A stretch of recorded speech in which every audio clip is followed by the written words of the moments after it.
أهلا بيكم في فيديو النهاردة اللي يعتبر من أهم الفيديوهات اللي هتعرفك طبيعة الدراسة في الجامعة وإزاي تتأقلم مع التغيرات الجديدة اللي هتطرق عليك بما إنك بقيت طالب جامعي خلاص.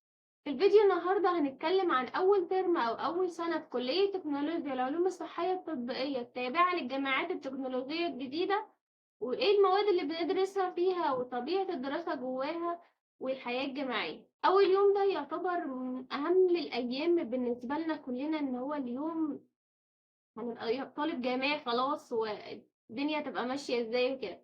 أول يوم ده هو اليوم التعريفي. بنروح الجامعة وغالبا بيبقى موجود في مسرح الجامعة.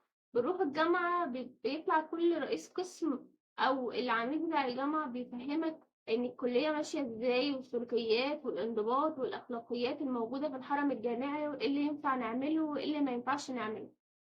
كل رئيس قسم بيطلع يفهمك القسم بتاعه عبارة عن ايه ويقولك نبذة بسيطة عن القسم بتاعه، وبعدين يفهمك الدنيا هتبقى ماشية ازاي في القسم أو الدنيا هتبقى ماشية ازاي في الترم الأول، وبعدين هتتخصص إن شاء الله في الترم الأول أو السنة الجاية. طب ايه لازمة الترم الأول أو السنة الأولى دي؟ يعتبر سنة أو ترم تمهيدي للي هو اللي بعد كده هتتخصص، تمهيدي للتخصص. يعني مثلا انت داخل كلية جديدة ومش فاهم الدنيا ماشية ازاي، مستحيل تبقى داخل متخصص كده على طول مثلا على تركيبات أسنان أو صناعات دوائية، انت أصلا مش هتبقى فاهم حاجة. عشان كده هما بيدولك تمهيدي ترم أول أو سنة أولى علشان تفهمك الدنيا ماشية ازاي. ندخل بقى لمواد الترم الأول أو السنة الأولى في الجامعة. المواد دي بتنقسم لقسمين: مواد أساسية ومواد فرعية. المواد الأساسية دي عبارة عن 5 مواد. أول مادة معانا وهي مادة الأناتومي اللي هي التشريح. المادة دي بندرس فيها عظام الإنسان بتتكون من إيه والأعضاء اللي جواه. وتاني مادة معانا وهي مادة الفسيولوجي. المادة دي بتدرس وظائف الأعضاء ووظائف العظام. المادة دي تعتبر مكملة لمادة الأناتومي، يعني مادة الأناتومي بتعرفك الجسم، العظام اللي جواه والأعضاء اللي جواه كمسميات وحاجات كده، لكن المادة الفسيولوجي بتعرفك وظائف الأعضاء دي أو وظائف العظام دي. تالت مادة معانا وهي مادة الكيمستري. مادة الكيمستري دي اللي هي مادة الكيمياء، بس احنا بندرسها في الجامعة باللغة الإنجليزية. المادة دي هي شبه مادة ثانوية عامة بالظبط، بس هي سلسة شوية وسهلة، يعني ما فيهاش لعبكة قوي زي ما كنا في ثانوية عامة. المادة دي هي بس ممكن تدرس فيها التفاعلات بتاعة الجسم، بعض التفاعلات الكيميائية البسيطة اللي كنا بناخدوها في الكيمياء العضوية. حاجات بسيطة إن شاء الله هتبقى بسيطة معاك أما تدرسها وتتمعن فيها، وكمان أما تحبها. رابع مادة معانا وهي مادة الفيزيكس. المادة دي يعني سهلة خالص مقارنة بالمادة اللي كنا بناخدوها في ثانوية عامة. المادة دي يعني انت هتاخد بعض بس الدايجرامز او بعض اللي هي الرسوم البيانية وازاي تعرف تحلها وبعض الخواص بتاعة المادة والحاجات دي، بس هي سلسة جدا. خامس مادة معانا والأخيرة وهي مادة الماس. المادة دي انت بس بتاخد فيها اللي هي بعض الرموز وبعض المعادلات اللي هي في مجهول واحد ومجهولين. هي الفكرة بس فيها ان انت بتاخدها باللغة الانجليزية، بس هي سهلة جدا الصراحة مقارنة برضو باللي كانوا بياخدوا ماس في ثانوية عامة. طبيعة الدراسة في الجامعة: هي الدراسة هناك باللغة الإنجليزية. هي مش صعبة عشان برضو ما تحسش بعقدة ولا حاجة، بس الدكاترة هناك بيبسطوا المعلومة يعني ما تقلقش، بس انت برضو لازم تذاكر أول بأول علشان ما تراكمش ولا قدر الله تجيب تقدير مش أحسن حاجة في النص السنة أو في آخر السنة، عشان التخصص بتاعك إن شاء الله اللي هتدخله هيبقى بالتقدير بتاعك اللي هو بتاع الترم الأول أو بتاع السنة الأولى. يعني انت برضو لازم تجتهد وتذاكر أول بأول وعلشان إن شاء الله تجيب تقدير حلو وتدخل القسم اللي نفسك فيه إن شاء الله. نرجع تاني بقى للمواد الفرعية. المواد الفرعية دي هي عبارة عن 4 مواد. المواد الفرعية دي بتختلف من جامعة لجامعة، عشان هدف المواد الفرعية إن هي تأهلك أو تساعدك إن أنت تبقى أحسن في السنين الجاية أو في المواد اللي أنت بتدرسها حاليا. يعني مثلا مادة زي الإنجليش أو بتاخد فيها الترمينولوجي. المادة دي هي بتديلك مصطلحات طبية بتساعدك إن أنت تفهم المواد الباقية، يعني مصطلحات طبية بتاخدها علشان تفهم مثلا الأناتومي أو وظائف الفسيولوجي أو حاجات زي كده. في مادة كمان هي مادة اسمها الانفورميشن تكنولوجي، هي مادة الاي تي.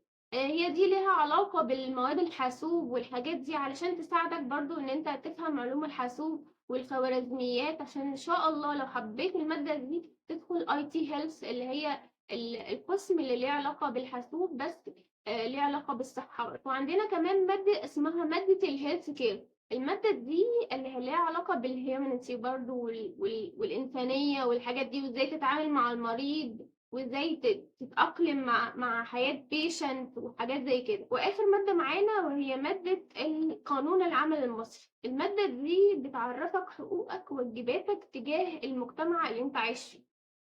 في نهاية الفيديو عايزة أقول لكم 3 حاجات. أول حاجة عايزة أعرفك إزاي يعني تتأقلم مع الحياة الجامعية والحاجات دي. وأنا عارفة إن إحنا بيبقى عندنا أول يوم أو أول ترم كده عندنا رهبة من الجامعة، وإزاي هتأقلم فيها، وإزاي هتعامل مع اللغة الجديدة دي، وإزاي هدرس كل حاجة بالإنجليزي، بالذات لو إحنا كنا ثانوية عامة يعني طلاب بندرس بالعربي عادي. بُص، هو الإنجليزي مش أزمة، بس أنت حاول إن أنت تفهم المادة، حاول تحب الإنجليزي وتحسّن نَفْسك فيه شوية. هو مش أزمة، وما تقلقش لو أنت برضه مستواك مش أحسن حاجة في الEnglish، بس أنت إن شاء الله حاول تقوّي الإنجليزي بتاعك، وحاول برضه يعني مذاكرة أول بأول، وأمّا تعرف المصطلحات كل شوية وتعيد عليها هيبقى الموضوع أسهل عندك. مش شرط تبقى perfect في الEnglish علشان مثلًا تدخل كلية زي دي أو عشان تدرس بالإنجليزي، يعني ما تقلقش. وعايزة أقول لك كمان يعني ما تخافش أو ما تتحرجش إن أنت تسأل الدفعة الأكبر منك عن أي حاجة، وما تحسش إن هو مثلًا هيقول لك أنت مش فاهم حاجة، أو هتبين مثلًا جهلك بالنسبة للحاجة دي أو خصوص الحاجة دي. لأ، كلنا أول ما بندخل الجامعة، حتى أنا، كلنا أول ما بندخل الجامعة بنبقى مش فاهمين حاجة برضه، طبيعة الدراسة، وبالذات لو إحنا عايزين ندخل حاجة معيّنة أو عايزين نتميّز في الجامعة. فأنت ما تخافش، يعني عايز تسأل في أي حاجة روح اسأل أي حد خبير مثلًا، أو المُعيد بتاعك أو الدكتور. يعني هو يعني إن شاء الله هيبقى كل الأمور تمام، وما تقلقش. وإن شاء الله برضه الكلية اللي أنت هتقدّم فيها المُعيدين والدكاترة بتوعها إن شاء الله هيبقوا كويسين معاك. بس أنت حاول برضه تتأقلم، ما تحاولش برضه تأزِّم الدنيا. الموضوع بسيط، والدنيا إن شاء الله هتبقى تمام. بس أنت إيه، زي ما بيقولوا عيش الحياة ببساطة. تذاكر أول بأول وما تراكمش، علشان ده موضوع الصراحة يعني يعتبر كل الطلاب اللي بتدخل في الأول برضه بتحس لسه قدامي كتير، لسه الmid term أو الfinal لسه ما جاش، لسه فاضل أسبوعين، لسه فاضل شهر. فأنت حاول عشان إحنا كمان لسه جداد أو أنت لسه جديد، فحاول يعني إيه، تذاكر أول بأول عشان الموضوع برضه يبقى سهل معاك. وكده خلصنا الفيديو، ولو عندك أي أسئلة ممكن تسيبها تحت في الكومنتس، وإن شاء الله نبقى نجاوب عليها في الفيديوهات القادمة.